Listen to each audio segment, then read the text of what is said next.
पूर्णपणे आता पद जरी काही नसलं तरी लोकांच्यामध्ये मी असणार आहे.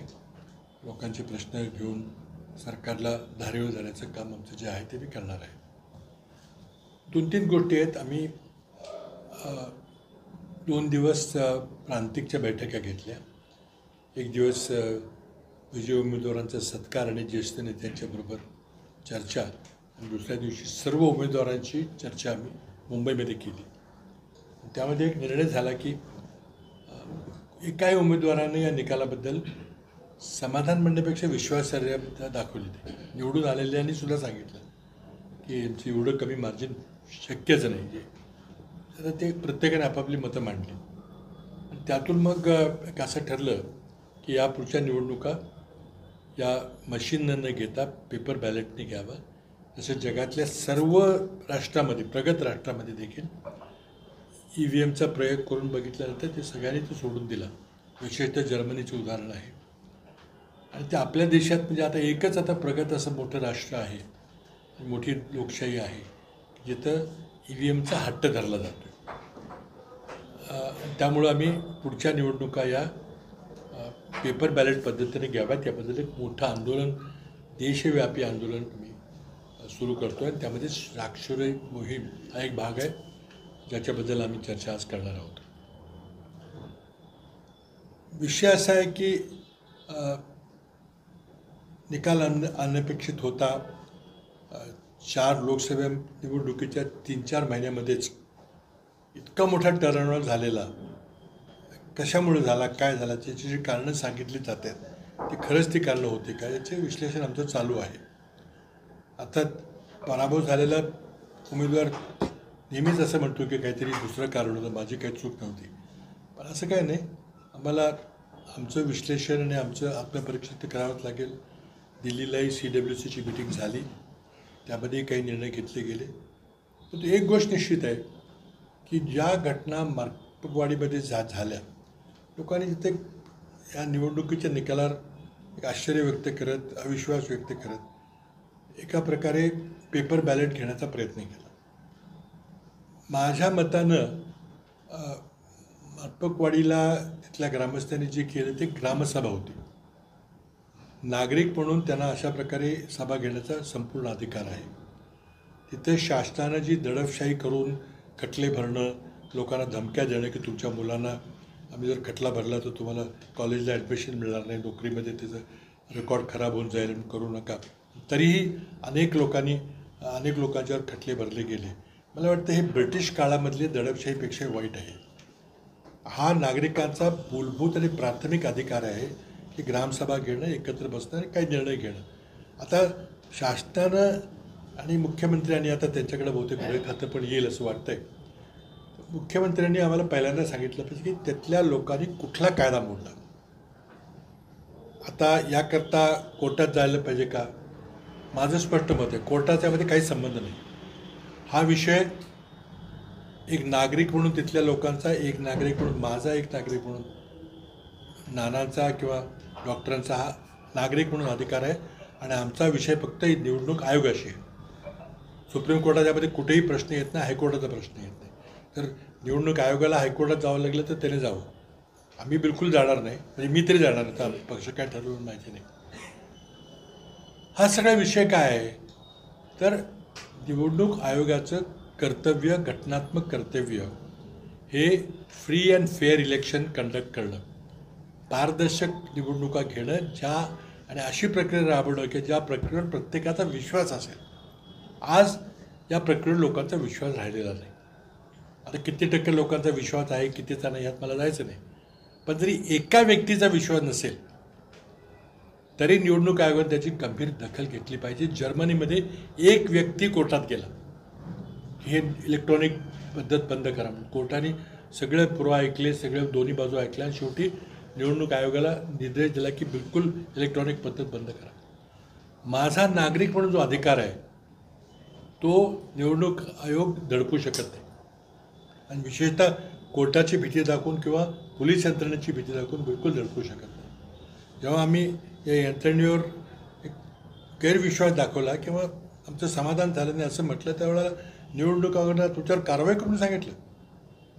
तेव्हा लगेच मी सांगितलं की कारवाई करते माझ्यावर पहिल्यांदा करा कारवाई, किंवा तिथं पवारसाहेब तिथं चाललेत मार्केट पडेल त्यांच्यावर कारवाई करा. म्हणजे ही अक्षरशः ब्रिटिश काळापेक्षा एक गंभीर हुकुमशाही आहे. आता प्रश्न काय आहे की आम्ही ह्या खोलीमध्ये काँग्रेस पक्षाची सगळी माणसं बसलेत, आमचं कोणाचाच विश्वास नाही. इलेक्ट्रॉनिक वोटिंगमध्ये काही भानगड झाली का नाही झाली ठीक आहे, त्यामध्ये मला जायचं नाही. माझी 2019ची क्लिप चालवली की मी त्याला म्हटलेली की हॅक होऊ शकत नाही. आता हा टेक्निकल विषय आहे. आता मला जी समज आहे त्यामध्ये मी म्हटलं हॅकचा अर्थ माझ्या दृष्टीने असा आहे की निवडणूक झाली, मशीन सील झाली, मशीन गोडाऊनमध्ये ठेवली, नंतर मग कुणीतरी मोबाईल फोननी किंवा उपग्रहातून सिग्नल ठेवून तो निकाल बदलेल का, तर ते होत नाही. कारण माझ्या माहितीप्रमाणे मी जेव्हा केंद्रीय मंत्रालयात होतो तेव्हा मी थोडी माहिती घेतली होती. तर त्या मशीनमध्ये आमच्या काळामध्ये जे मशीन होतं त्यामध्ये कुठलीही ट्रान्समीटर रिसिव्हरची चिप नाही आहे. रेडिओ रिसिव्हर आपल्या फोनमध्ये जसा रेडिओ रिसिव्हर असतो की विद्युत लहरी येतात आणि त्या ग्रहण केल्या जातात आणि विद्युत लहरी सोडल्या जातात बाहेर, ट्रान्सफर रिसिव्हर असतो, तसा त्यामध्ये नाही आहे. तर बाहेरून उपग्रहाने किंवा मोबाईल फोननी बदल करता येईल का, तर येणार नाही. परंतु याचा अर्थ की मुळातच मशीनचं डिझाईन करताना त्यामध्ये जे सॉफ्टवेअर आहे त्यामध्ये काही दोष आहे का नाही हे कोणी सांगू शकत नाही. म्हणून मी 2 मागण्या केल्या. पहिली मागणी मी केली की तुम्ही एक 10, 15, 20 मशीन सगळा सेट जो संच जो आहे 3-4 मशीन्सचा, असे 10-15 संच तुम्ही लोकांना द्या. आंतरराष्ट्रीय ज्युरी, म्हणजे आम्हाला द्या असं म्हणत नाही मी, तर आंतरराष्ट्रीय ज्युरी एक्सपर्टची, इंजिनियर्सची, त्यामध्ये त्यांना सगळं तपासू द्या, त्यांना सर्किट डायग्राम द्या, त्यांना सॉफ्टवेअरचं सोर्स कोड द्या, त्यांना सगळं मशीन द्या आणि त्यातून त्यांना अभ्यास करू द्या. आज भारतामध्ये लोकशाही जिवंत राहिली पाहिजे हे फक्त भारतीय नागरिकांचं म्हणणं नाही आहे, तर जगातल्या प्रत्येक नागरिकाचं. कारण भारत सर्वात मोठी लोकसंख्येचा देश आहे, सर्वात मोठी लोकशाही आहे, आणि ती लोकशाही जर कोलॅप्स झाली तर रशिया, चीन नंतर भारत, तर मग जगातच लोकशाही टिकेल का नाही यावर संभ्रम निर्माण होतो. त्यामुळे जगातल्या नागरिकांचा भारतातली लोकशाही ही सुदृढ असावीत, रोबस्ट असावीत, मजबूत असावीत अशी त्यांची इच्छा आहे. आणि त्यामुळे अशा प्रकारचं आंतरराष्ट्रीय टेक्निकल इंजिनियर्सला जर आपण करून एक क्युरी केला आणि त्यांना सांगितलं की तुम्ही निपक्षपाती ही अभ्यास करा आणि यामध्ये काही दोष नाही असं सांगा, ही आमची पहिली मागणी. हे निवडणूक आयोग काही करणार नाही. कारण आत्ता देखील आम्हाला जेव्हा कोर्टातनं वगैरे काही आदेश येतात तेव्हा म्हणतात लांबून बघा, हात लावायचा नाही. असं कधी तपासली जाते की फार कॉम्प्लेक्स मशीन आहे ते. आणि त्यामुळं अजूनही आमची मागणी आहे की तुम्ही ही तपासायला द्या. आम्हाला द्या असं म्हणत नाही मी, काँग्रेस पक्षाला द्या असं म्हणत नाही, तर तुम्ही आंतरराष्ट्रीय इंजिनियर्सच्या ज्युरीकडे द्या आणि त्यांना सांगा की तुम्ही निपक्षपाती याची अभ्यास करा. आमचं मशीन फुलप्रूफ आहे, डिझाईन चांगलं आहे, यामध्ये काही टॅम्परिंग होऊ शकत नाही किंवा यामध्ये मॅलवेअर ज्याला म्हणतात, म्हणजे काही असा वेगळा कोड नाही आहे की ज्यातून काही ते गडबड होईल. तर त्यामुळं ही पहिली मागणी ते करणार नाही. दुसरी मागणी माझी आहे, तर तुम्ही करत नसाल तर पर्यायी महाराष्ट्र विधानसभेच्या निवडणुकीमध्ये 100% व्हीव्हीपॅटची चिठ्ठ्या मोजा. 100%. 1.25 लाख का किती आहेत मला माहीत नाही, म्हणजे 5%, 10% आम्ही पूर्वी म्हणतो, आता आम्ही म्हणतो 100% मोजा. आपण पूर्वी बॅलेट पेपरमध्ये काय करत होतो, तर हाताने शिक्का मारत होतो आणि ती चिठ्ठी हातातून घेऊन आपण पेटीत टाकत होतो. त्या चिठ्ठ्या मग तुम्ही 10 वर्ष ठेवल्या तरी त्या चिठ्ठ्या तशा राहत होत्या. आता काय होतं, बटन दाबलं की ते मशीन चिठ्ठी छापते आणि ती चिठ्ठी खाली पडताना आपण बघतोय. म्हणजे व्हीव्हीपॅटमध्ये बहुतेक सगळ्या खऱ्या चिठ्ठ्या पडलेल्या आहेत. तुम्ही मोजल्या तर मशीनचा आकडा आणि व्हीव्हीपॅटचा आकडा जर मॅच झाला, तुम्ही आता फक्त 5 मशीन बदल करताय. आमचं म्हणणं आहे 100% करा. म्हणजे मॅच झालं सगळे 100%, तर सगळा विश्वास बसेल सगळ्या, तर सगळे विरोधक गप्प होतील आणि मग या प्रक्रियेमध्ये काही दोष नाही असं सिद्ध होईल. आता हे करणं काय थोडे दिवस लागतील, 15 दिवस, महिनाभर लागेल. खर्च येईल का नाही माहीत नाही, कारण तेच अधिकारी मोजणार आहेत. आणि आला खर्च तर किती येईल खर्च. आज इलेक्शन कमिशनने या निवडणुकीमध्ये 800 कोटी जप्त केले, म्हणजे किती खर्च झाला. आणि तो पैसा कुठला, तर शेवटी जनतेचा पैसा होता ना. तो जरी सत्ताधारी पक्षाने वाटला असला मतं विकत घ्यायला, तो पैसा कुठला होता. त्यांच्याकडे काही छापखाना तर नाही आहे, आम्हाला माहिती नाही की त्यांनी काही छापखाना काढला का काय, पण तो कुठला पैसा होता.